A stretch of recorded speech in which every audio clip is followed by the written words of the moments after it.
What's up, everyone? Welcome back to another review, and this time we're taking a look at Day of the Dead, written and directed by George J. Romero.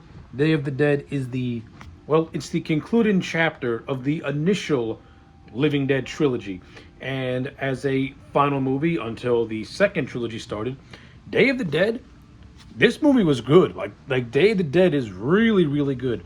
I would say this movie is almost as good as Dawn of the Dead, but not quite as good as Dawn of the Dead.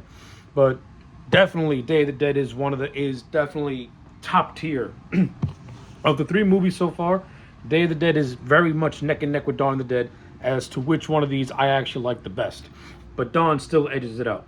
But what does Day of the Dead have to offer that makes it really good? Well, I love George Romero's social commentary of this in this movie, because when you watch this movie, you instantly see what Romero is getting at, and you can instantly see how if you would just shut up and listen, things could have turned out much, much better for you.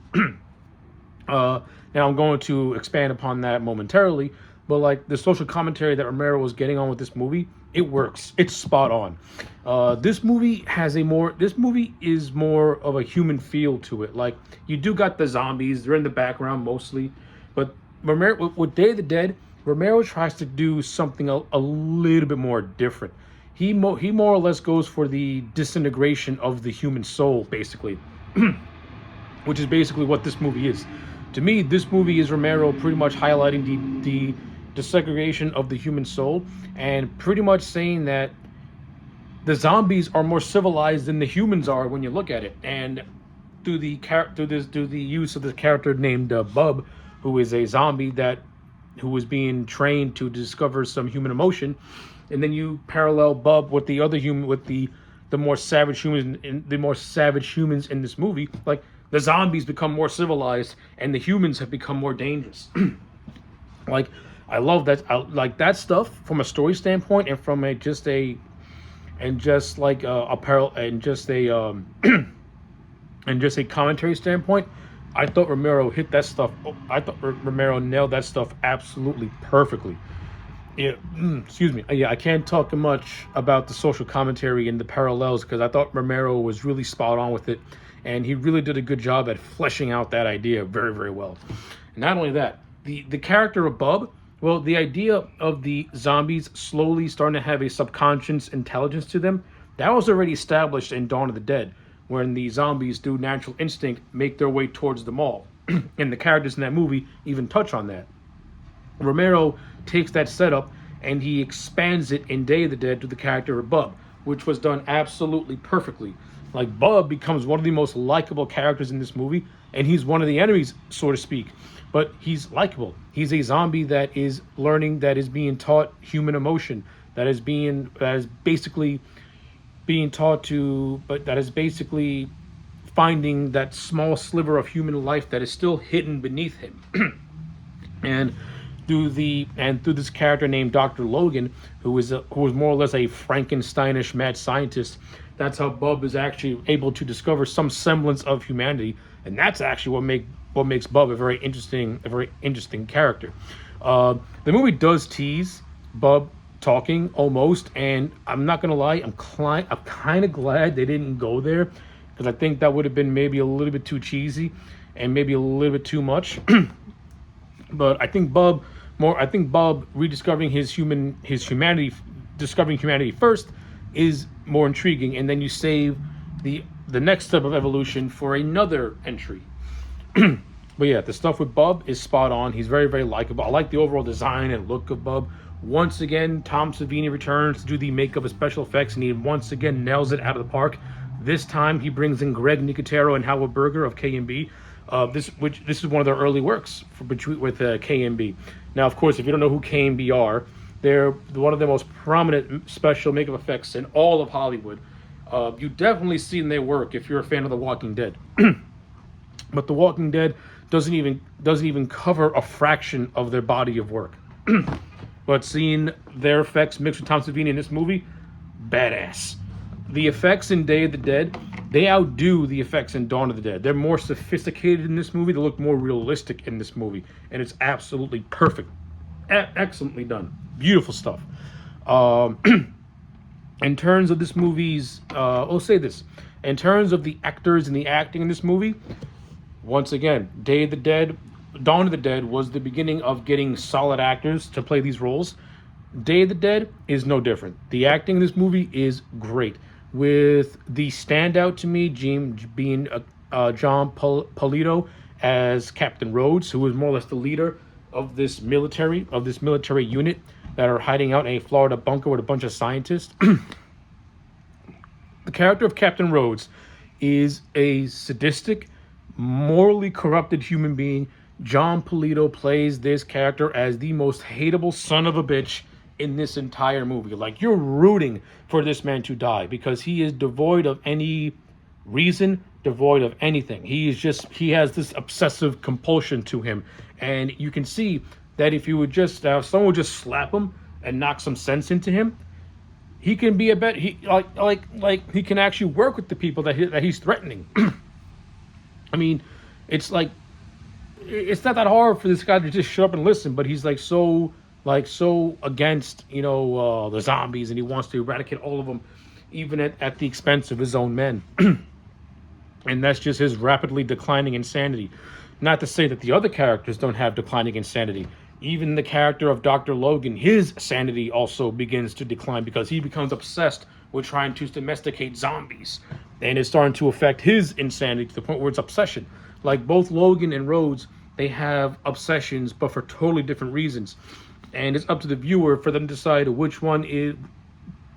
And it's up to the viewer can decide which one is the lesser of two evils, basically, is what I'm trying to get at. Like, yeah, the character Captain Rhodes was one of the best. He's a good villain, and Polito plays it perfectly. And he has the best comeuppance where Bub basically shoots him. Yeah, so throughout this movie, Bub is developing, is slowly developing human emotion to the point where he can actually salute. He recognizes Rhodes as the captain. He salutes him, and he learns to control the gun. This has great payoff at the end, where Bub, after seeing Dr. Logan's dead body, shows human remorse and goes on a rampage. Like, even though Dr. Logan is morally corrupted himself, he never came across as a bad guy, and you can tell that he and Bub kind of had this had this understanding relationship with them, and Bub grew to almost acknowledge Logan as a friend, so to speak. So when Bub sees his friend dead on the ground, he goes on the hunt, and he pretty much helps his fellow zombies end Captain Rhodes, in which he's viciously ripped apart by the Horde in a very gruesome but very satisfying end. So that's good stuff. The other characters in this movie, they have the female, which is named Dr. Sarah. She's okay. She's part of Dr. Logan's team in terms of doctors. And I like how Dr. Sarah and Logan have their own different point of views. Like, Logan's trying to domesticate zombies, while Sarah's trying to reverse the condition to get them back to normal again.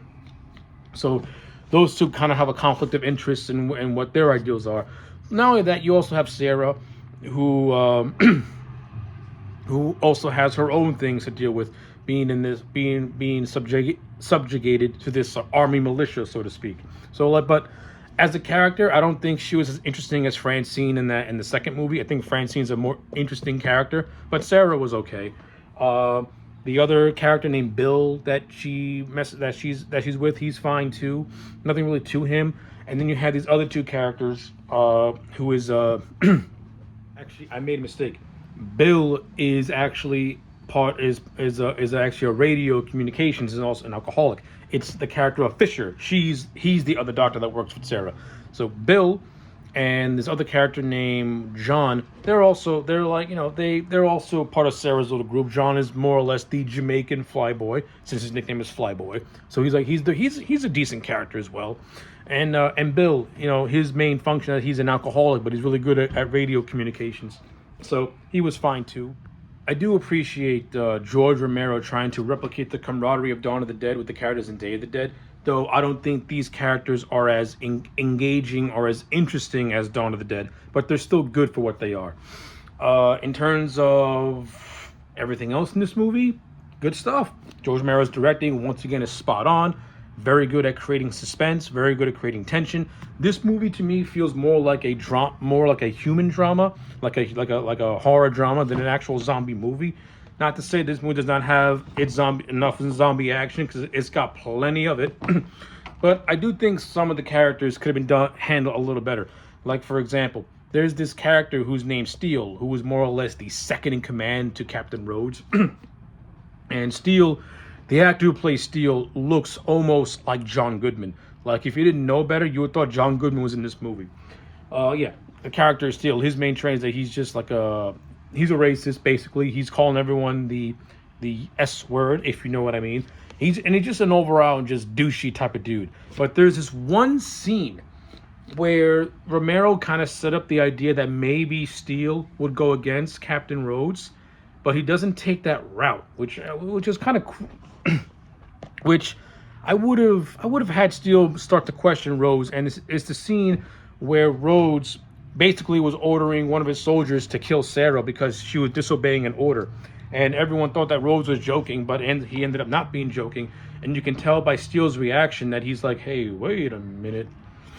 Like, I would have had that be the seed of Steele starting to question Captain Rhodes. Like, he doesn't have to change his entire character and be a good guy or anything like that, but maybe have more of a gray area to him. Instead, it's a setup it was something that was set up that didn't really go nowhere.